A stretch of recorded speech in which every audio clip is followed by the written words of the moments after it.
इस तरीके से आपने देखा होगा कि मीरा साहब द्वारा एसएचओ द्वारा जो है नारकोटिक्स जो है लोग पकड़े गए हैं, जिनसे जो है चिट्टा भी पकड़ा गया जिसको हेरोइन बोला जाता है, वो भी पकड़ी गई। और उसके अलावा जो है उनसे हथियार पकड़े गए। वो हथियार थे जो पाकिस्तान मेड थे, पाकिस्तान से बने हुए, वहां की कंपनियों से बने हुए हथियार थे जो उनसे रिवॉल्वर पकड़ा हुआ है। और लगता है कि और भी हथियार थे इनके पास, और धीरे धीरे मेरे ख्याल शायद और भी असला इनसे पकड़ा जाएगा, क्योंकि जो हमारी युवा पीढ़ी है वो इस ओर जो है घर्षित होती जा रही है। मेन कारण जो है आज युवा पीढ़ी जो है नशे में लगी हुई है और नारकोटिक्स आतंकवाद की ओर जो है आकर्षित हो रही है। खास तौर पर हमारे जम्मू संभाग में भी जो है कश्मीर जैसा माहौल बनता जा रहा है। ये मेन कारण जो है वो केवल जो है बेरोजगारी है। जिस तरीके से आज जो युवा पीढ़ी में बेरोजगारी है, पढ़ा लिखा युवक जो है सड़कों में घूम रहा है।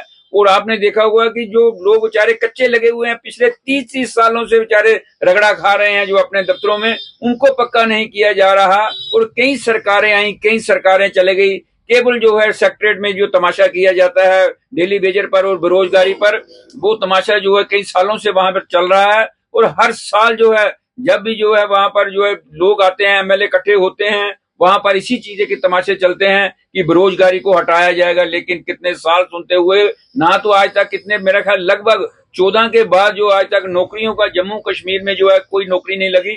और जो फार्म भरे भी हुए थे, खास तौर पर जो पुलिस के थे या बेल्ट फोर्सों के या और डिपार्टमेंटों थे, वो भी कई लोगों ने स्टे ले आई और कई लोगों द्वारा सरकार द्वारा रोक दी जाए। कोई बेचारा पेपर देने जा रहा है, उसको पेपर के बाहर जो है उसको खड़ा करके जो लोग बच्चे प्रोटेस्ट कर रहे हैं। अगर इसी तरीके से बच्चों का हालात रहेगी तो वो नारकोटिक्स आतंकवाद और जो नशे की ओर तो ग्रसित होंगे ही। हम नहीं कहते कि लोग बच्चे अपने अभी दिमाग लगाएं, लेकिन उसके अलावा भी जब बेरोजगारी होती है, एक युवा पीढ़ी जो बेचारी पढ़ी लिखी युवा पीढ़ी जिसने एमए बीएड की है, जब बेचारा इंजीनियर करके बेचारा सड़कों पर धक्के खा रहा है। एक इंजीनियर अब जो है क्लास 4 के लिए फार्म भर रहा है। वो हालात देख लो जम्मू कश्मीर की क्या होगी कि इंजीनियर लोग जो है क्लास 4 के लिए जो अपना फार्म भरे।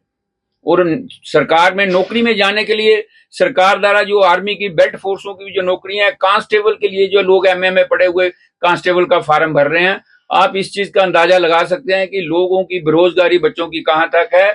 आज जो नशा है, सरकार द्वारा भी ध्यान देना पड़ेगा कि नशा, हम मानते हैं कि नशा जो है फैलाने वाले पाकिस्तान से पार जो लोग हैं वो इसमें जो है इन्वॉल्व हैं, वो चाहते हैं कि हमारी युवा पीढ़ी खराब हो, लेकिन उस पर वो पेट्रोल छिड़क रहे हैं। क्योंकि जो आगे जो आग तो सरकार द्वारा लगवाई गई है, पाकिस्तान केवल जो है उस पर पेट्रोल छिड़क रहा है उन युवा पीढ़ी पर और नशे को बढ़ावा दे रहा है। लेकिन सरकारों को भी चाहिए कि सरकार युवा पीढ़ी की ओर ध्यान दे। और जो हमारे डेली बेजर जितने भी हैं जम्मू कश्मीर में, बेचारे बूढ़े हो गए हैं। मुझे लगता है कि डेली बेजरों के बच्चों की भी शादी हो गई है, उनके बच्चे भी बड़े हो गए हैं, लेकिन वो अभी तक कच्चे हैं। और कई ऐसे बेचारे कच्चे मैंने देखे हैं, मैंने खुद देखे हैं कि वो बेचारे रिटायर हो गए और कच्चे लगे थे और कच्चे रिटायर हो गए बेचारे। इस तरीके की हद है, यानी कि इस तरीके की सरकारों द्वारा भी ये सरकार को इस ओर ध्यान देना चाहिए। अगर नशे पर कंट्रोल करना चाहती है सरकार, नारकोटिक्स आतंकवाद को खत्म करना चाहती है, उसके लिए सबको इकट्ठा होकर जो एक प्लेटफॉर्म पर खड़ा होना पड़ेगा। तमाम जो हमारी सोशल ऑर्गेनाइजेशन है या हमारी पॉलिटिकल पार्टी है, खास तौर पर पॉलिटिकल पार्टियों को भी इस ओर जो आना होगा। खाली वोट लेने के लोगों के दरवाजे के आगे खड़ा नहीं होना पड़ेगा पॉलिटिकल पार्टियों को अब जो है रोड पर भी आना पड़ेगा और नशे के खिलाफ पॉलिटिकल पार्टियों को बोलना पड़ेगा। नहीं तो जिस तरह पॉलिटिकल पार्टियां जो वोट लेने के लिए जिस दर पर आएंगी, वहां पर उनको यही चीज बताई जाएगी कि आप 5 साल में आपने नशे के लिए क्या किया। ये अब सवाल पैदा होगा पॉलिटिकल पार्टियों के लिए। इसलिए हम चाहते हैं कि अगर बच्चे ये सवाल ना करें, युवा पीढ़ी पढ़ी लिखी इन लोगों पर सवाल ना करे, उस सवालों को रोकने के लिए सरकार को चाहिए कि युवा पीढ़ी को नौकरियां लगाए और डेली बेजरों को पक्का करे। जय हिंद, जय भारत।